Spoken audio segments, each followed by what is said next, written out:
Rato te voy a prestar mi prendedor rosa, porque claro, quedó así como resentido, pero ya le vamos a conseguir un prendedor ya vamos a rosa. preguntar, pero ¿hay casos de cáncer de mama en hombres? Bueno, está bien. Si no me equivoco. No sé, te lo voy a prestar. Si se dirá de mama, pero ahí, ¿no? Sí. Bueno, le vamos a agradecer a las chicas de Fortalecer que recién estaban hablando de ronda de mamás y que en el mes rosa, en el mes de la detección, de la prevención del cáncer de mama, como hablamos en un principio, regalaron el prendedorcito y el distintivo, que es la cinta rosa. Así es. Que nos hace recordar sobre la concientización, la sensibilización de lo que tiene que ver con el cáncer de mama y la importancia del diagnóstico temprano, ¿no? Porque lo decíamos, ¿no? Uno de los cánceres más frecuentes, pero por esa frecuencia también cuando la detección es temprana de que tenga un pronóstico positivo, ¿no? Que quien tiene la enfermedad pueda curarse. Por eso agradecemos al doctor Ezequiel Antequera, que está aquí, que es del Grupo Ulton, que se especializa en esto del diagnóstico por imagen.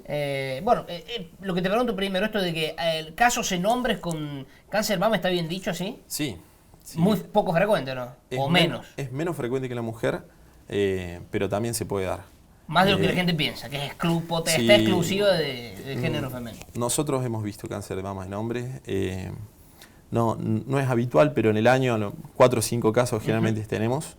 Y lamentablemente el hombre generalmente llega más tarde que la mujer. Claro. Es hasta que no siente o se palpa algo que le molesta realmente, o sea, que ya le molesta la camisa con la remera o alguna cuestión de esta, no asiste y bueno. Sí da en hombre. Lamentablemente también se puede dar en hombre. El autoexamen es como fundamental, o sea, con el autoexamen permanente o periódicamente podemos llegar a detectar algo que tenga que ver con el cáncer de mama. ¿Y los hombres también deberían hacerlo cada tanto? ¿O es un complemento de otro tipo de examen y diagnóstico? Ya. El autoexamen es importante. Lo que están recomendando es que al menos una vez por mes que la mujer se pueda palpar y que esté atenta a lo que ella pueda ver en su mama, si hay alguna simetría, alguna mancha, o si palpa algún bulto o algún dolor que le resulte atípico. Sí, algo anómalo. Exactamente. Pero es fundamental que asista a la consulta con el ginecólogo, porque muchas veces pasa, sobre todo en mujeres que tienen mamas más voluminosas, que puede haber lesiones que son difíciles de palpar o puede haber lesiones que prestan a la confusión por cómo es su estructura mamaria, pueden ser lóbulos grasos y entonces lo ideal es que se haga el autoexamen y ante cualquier duda asista a un ginecólogo para que le pueda indicar el control pertinente. Ezequiel, las mamas en general son más tejidos grasos, ¿no? ¿Me equivoco? Pero hay como mucha posibilidad y se manifiesta enseguida el tipo de nódulos. ¿Qué diferencia hay con por ejemplo, la ingesta de anticonceptivos que también tienen como una tendencia a generar nódulos? ¿Me equivoco o no? No te equivocas. En realidad las mamas en general sí predomina el tejido graso, pero no siempre. Hay mamas que también puede predominar el tejido glandular. Dentro de los factores de riesgo, por lo menos lo que está en estudio, una de las hipótesis son las terapias hormonales. Que junto con eso, en la historia en general del cáncer de mama siempre se lo asoció a partir de los 50 años, de los 45, y bueno, cada vez vemos cáncer de mama en mujeres más jóvenes. Y una de las teorías es que tenga que ver con las terapias hormonales. O sea, por ejemplo, tomar unos anticonceptivos. Eso no quiere decir que todas las mujeres que toman anticonceptivos, pero sí en una mujer que está predispuesta, puede acelerar el proceso, puede ser un desencadenante. Otra vez te lo digo, eso lo están estudiando, eso no. La historia clínica de la paciente, de su madre, de su abuela, la cuestión genética, ¿qué importancia tiene a la hora de ver un diagnóstico? No sé, mi mamá, mi abuela, mi tía, mi hermana sufrió de algo similar. ¿Hay posibilidad de que genéticamente eso tenga un correlato? Sí, influye. Hoy sabemos que sobre todo si hay un familiar directo o de primer grado, como le decimos, que tuvo un cáncer de mama antes de los 40 o 45 años, eso aumenta muchísimo el riesgo, por lo tanto influye, sin lugar a dudas, pero no es determinante. O sea, tenemos un porcentaje grande de mujeres que tienen cáncer de mama que no tienen un familiar directo que haya tenido la enfermedad. ¿Y cómo es la génesis de una célula maligna que comienza a multiplicarse, bueno, de repente nos encontramos con esto, pero el comienzo de cualquier tipo de cáncer, pero ¿cómo es el comienzo de algo que está maligno y que está gestándose? Bien, las células en el cuerpo todas se multiplican, la mayoría, vamos a decirlo así, se multiplican, en la mama no es la excepción. Generalmente cuando hay alguna multiplicación que sea anómala, el cuerpo tiene mecanismos para ir regulándolo, para corregir, sea que haga se llama apoptosis celular, que es como un suicidio que hace la célula cuando se multiplicó mal. Cuando estos mecanismos fallan, estas células se multiplican de manera patológica, de manera alterada, son células que viven más tiempo del que deberían vivir y si tienen alguna función en el organismo, generalmente le cumplen de manera errática. Esto lleva tiempo, o sea, las células, cualquier célula puede tener este error. En la mama generalmente, recién decíamos nosotros, la glándula mamaria tiene lóbulos, lobulillos y tiene conductos. Generalmente las células que están afectadas son los conductos. El carcinoma, el cáncer, digamos, más frecuente es el carcinoma que se llama intraductal, justamente porque se da en ese lugar. Es algo que, o sea, si ya hay cierta predisposición, sea por la genética o y se habla también de factores ambientales y lo demás, es como inevitable que esto suceda. O sea, no hay una vacuna, no hay algo que nosotros podamos hoy día tomar para evitarlo. Solo el diagnóstico precoz es lo que te termina salvando, en definitiva. Exactamente. Eso, y es muy importante porque tenemos un cambio en el paradigma de la palabra, o sea, un cambio en el significado, en la interpretación de la palabra cáncer, desde hace 15 años atrás que uno hablaba de cáncer y era sinónimo de un final nefasto, sí. Y hoy día no, sabemos que si llegamos en estadios tempranos podemos hacer mucho, inclusive hablamos de una posible curación. Entonces, en rangos generales, porque digamos, hablando si llegamos a una lesión cuando esta mide menos de 1 centímetro, tenemos mucho por hacer. El tiempo que tarda una lesión en crecer en el organismo es relativo. Hay algunas que crecen muy rápido y otras que depende del tipo de tumor y la agresividad van a crecer muy rápido o lento. Pero se estima, esto es, que haciendo un control anual sería un tiempo suficiente como para por lo menos tener alguna posibilidad en una lesión que recién comienza.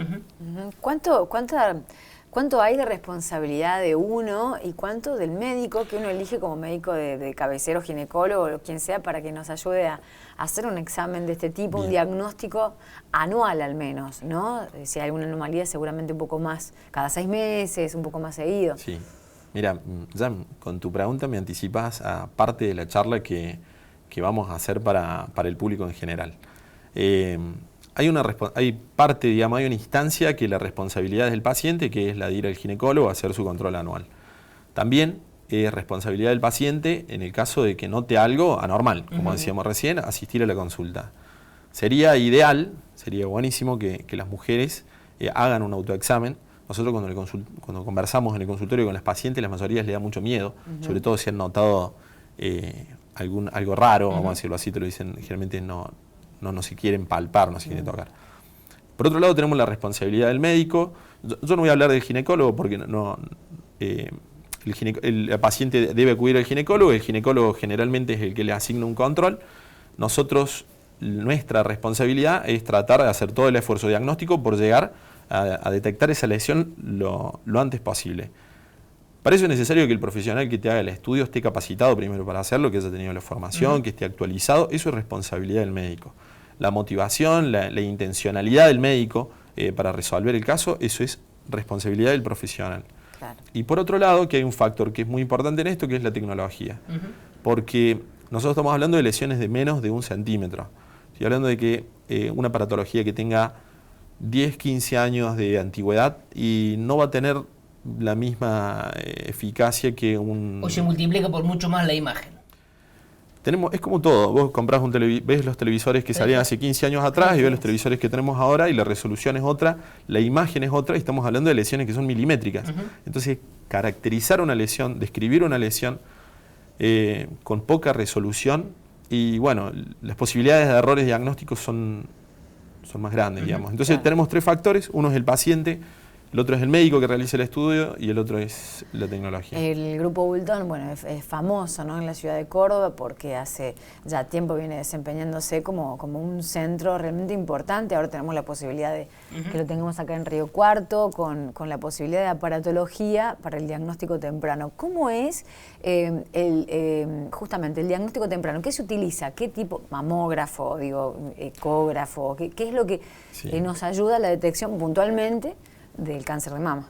El estudio hoy estándar, digamos, el estudio inicial, sigue siendo la mamografía. Ese es el primer estudio que se tiene que hacer todas las mujeres una vez por año. Se complementa la mamografía con una ecografía en el caso que el ginecólogo lo requiera o en el caso que la mujer tenga mucho tejido, la mama tenga mucho tejido glandular. Viste que decíamos recién que puede estar compuesta de grasa o tejido glandular. Particularmente este tipo de mamas hace que muchas veces sea dificultoso. Entonces, cuando queda una duda diagnóstica, se complementa con la ecografía. La realidad, esto es, vamos a decirlo así, de manual, de libro. La realidad es que hoy día lo que se tiende es que a todos los pacientes se les está haciendo ecografía y se les está haciendo mamografía. Esos son los estudios iniciales. Después, si hicimos una mamografía, hicimos una ecografía y aún así persiste alguna duda diagnóstica, entonces sí, tenemos otras herramientas como pueden ser la tomosíntesis o la resonancia magnética para hacer un diagnóstico. Claro, pero a ver, para graficar, ¿vos sabés cómo se hace una mamografía? A ver, ¿cómo? Porque a veces... porque es muy la gráfico. mama ahí en el lugar y se arma el informe. Pero, no sé si lo que luego el informe vos lo ves automáticamente, vos estás en la compu, estás viendo lo que está pasando, o tenés que ver que se imprimen las imágenes para después redactar el informe, firmarlo, etcétera. Hoy día es todo digital, digamos. O sea, nosotros tenemos un aparato que es el mamógrafo que a través de, en el caso de la mamografía, usa radiación. Va a hacer, la mama se comprime, hace una foto, digamos, una captura de todo el tejido mamario, que esa es una de las ventajas que tiene la mamografía en relación, por ejemplo, a la ecografía, que podemos ver toda la mama. Claro. Y después con otro aparato, digamos, tenemos una workstation que se llama, que con un software especial uno podemos acercar, movernos en la imagen, ampliar. Esto forma parte de una tecnología actualizada también, ¿no? Esto en los mamógrafos analógicos viejos teníamos una placa que la deben haber visto, pero todavía se sigue, aunque tenemos el digital directo, todavía se siguen imprimiendo las placas que las veíamos en un otoscopio. Y se toman como varias impresiones en diferentes posiciones de la mama. Con este mamógrafo nuevo es solamente una toma. En realidad lo que hacemos son 2 proyecciones de cada mama. Esas son 2 proyecciones estándar y después si hace falta, en el caso, esto es, viste que yo te decía que comprimimos la mama, entonces quedan muchas estructuras superpuestas. Claro. Cuando existe alguna duda lo que podemos hacer es ampliar, entonces eso se hace otra proyección más, ampliando solamente un sector de la mama. Y ahí es cuando te llega y ves automáticamente la situación de la paciente. Eso lo interpreta el médico. Eso lo interpretamos. Claro. No, eso lo interpretamos. Yo soy médico especialista en diagnóstico. Nosotros eso lo interpretamos, generamos un informe, eso lo recibe el informe que nosotros generamos es para el ginecólogo. Eso es algo también es bueno que los pacientes lo sepan, porque muchos pacientes a veces reciben el informe y no es él el que tiene que decidir una conducta sobre ese informe, sino que tiene que volver al ginecólogo y conversar con el ginecólogo qué van a seguir haciendo a partir de ese informe. En el caso que en la mamografía haya alguna duda o haya alguna parte que no se pudo interpretar correctamente por superposición de tejidos, entonces se recomienda hacer una ecografía.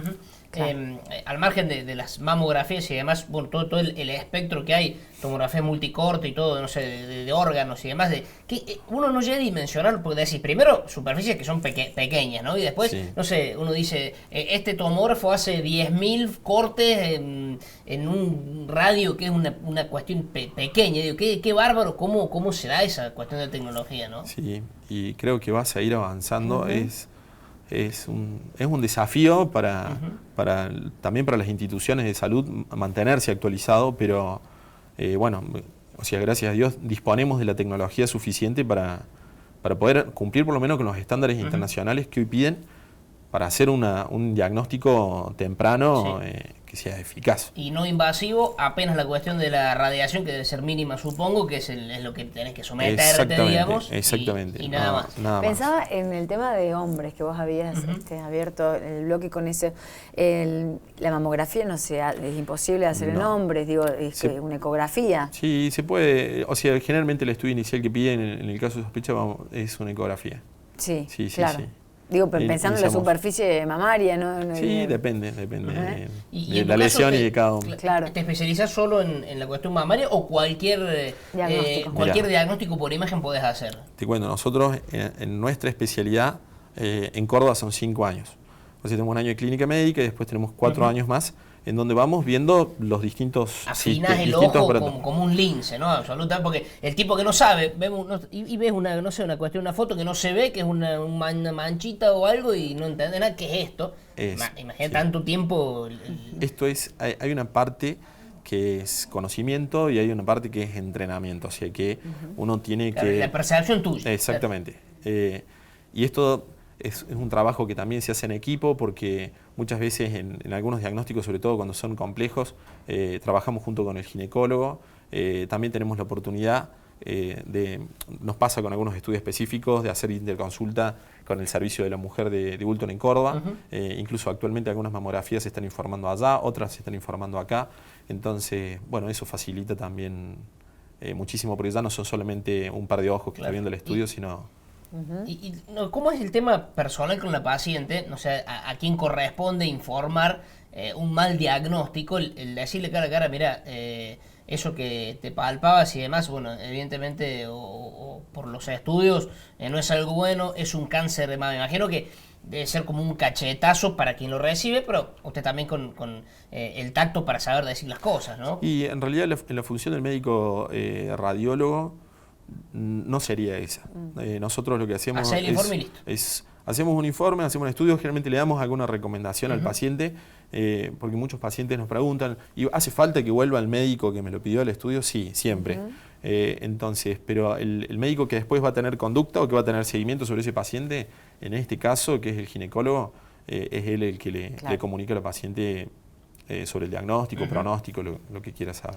Ezequiel, la charla es mañana a la tarde en el Salón Blanco, está todo el mundo invitado, contanos más o menos las características de la charla, si es abierta, ¿cómo es? Mirá, mañana vamos a tener una charla a las 7 de la tarde, la idea va a ser una charla que va a ser informativa y también para generar un poco de conciencia, va a durar unos 45 minutos, una hora, es abierta para el público en general, en donde vamos a estar conversando de algunas de las cosas que estuvimos hablando ahora, que lo vamos a ampliar un poco más, conversando algo de qué es la mamografía, mostramos algunas imágenes, ecografía, que nos aportan, cuál es el rol del médico radiólogo, cuál es el rol del paciente, mostramos algunas imágenes de lo que se pueden ver o que se puede notar, en qué consiste el autoexamen, también cómo estamos en la situación como país con respecto al cáncer de mama, que no es muy buena, la verdad que la prevención en cuanto al cáncer de mama en Argentina tenemos muchísimo por aprender.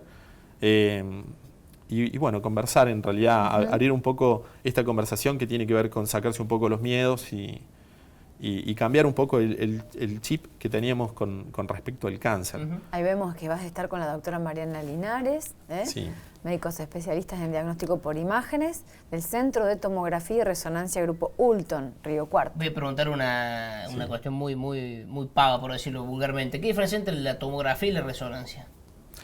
Usan serían como dos principios físicos totalmente distintos. La tomografía usa radiación.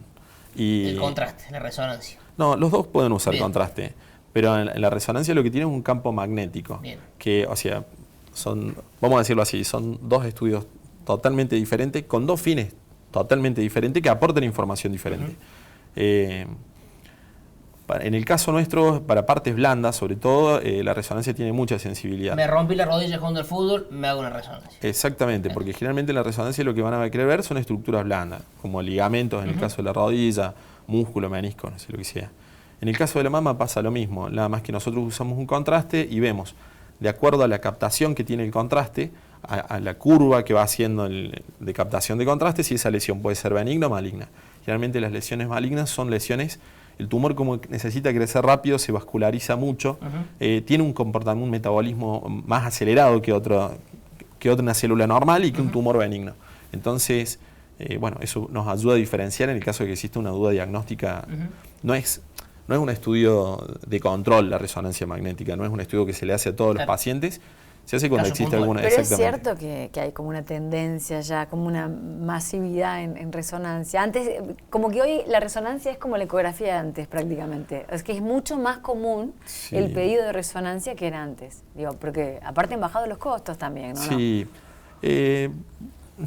No? No, yo creo en realidad, si lo comparo con la ecografía, nosotros ecografía mamaria y mamografía es un estudio habitual que se hace mucho y todos los días. Y la resonancia, bueno, eso depende un poco del ginecólogo que nos deriva el paciente, pero en general lo manejan con criterio. Hay una decisión final que lo va a tomar siempre el ginecólogo, que independientemente de la información que uno le dé, si él tiene dudas y quiere hacer una resonancia, lo solicita y se hace el estudio. Pero más allá de la especialidad del médico, en general, digo, médicamente, ¿se apela más a la resonancia en general o no? Y nosotros, mira, esto quizás es otro tema, pero en general los médicos, por lo menos acá en Río Cuarto, son criteriosos al pedir los estudios. Nos pasa eventualmente que a veces hay pacientes que nos piden un estudio, nosotros sabemos que a lo mejor otro estudio sería más eficiente para lo que ellos están buscando, entonces se lo sugerimos. Pero en general la medicina hoy día se basa en la evidencia y la tendencia en realidad que si bien todavía no es algo que lo estamos viendo nosotros en Argentina, pero que se está viendo en el resto del mundo, es que para tomar una conducta médica yo la tengo que justificar. Y a veces la forma más rápida o más fácil de justificar es a través de una imagen. Entonces yo digo, voy a hacer esto porque tenés esto y te lo puedo mostrar. Ya no es tanto basado en el ojo clínico y en la palpación o percepción que tenía. Se cambió el paradigma de la medicina en mucho, pero digo, hace 50 años atrás, no sé, viejos profesores que eran solo manos y a lo sumo, no sé, auscultar o lo que sea, y no más, y hasta ahí llegaba. Exactamente, y muchas veces también pasaba que no tenían la tecnología, no tenían disponible la tecnología que tienen ahora, ¿no? Nosotros por ahí hemos visto imágenes de equipos muy viejos y así, ¿cómo hacían? Claro, tenía que tener el tamaño de una pelotita de tenis para poder ver algo, porque si no, no se veía nada. Hoy estamos hablando que estamos detectando lesiones de 2 o 3 milímetros, que es abismal la diferencia. Que mientras antes se detecten, se tratan, se eliminan, es otro el resultado, ¿no? Eso es detección temprana. Obtenemos buenos resultados si llegamos a tiempo, básicamente. Pero llegar a tiempo es fundamental realizarse los controles. Doctor, muchas gracias por la visita. No, gracias a ustedes. Reiteramos la invitación a la charla mañana a las 19 en el Salón Blanco. Así es. Detección temprana. Muchas gracias. Quería comentarte algo, discúlpame. Durante el mes de octubre también vamos a estar haciendo, a modo de, si se quiere, de servicio a la comunidad, un 2x1 que van a hacer en mamografías y que es importante, sobre todo por la situación que estamos viviendo como país.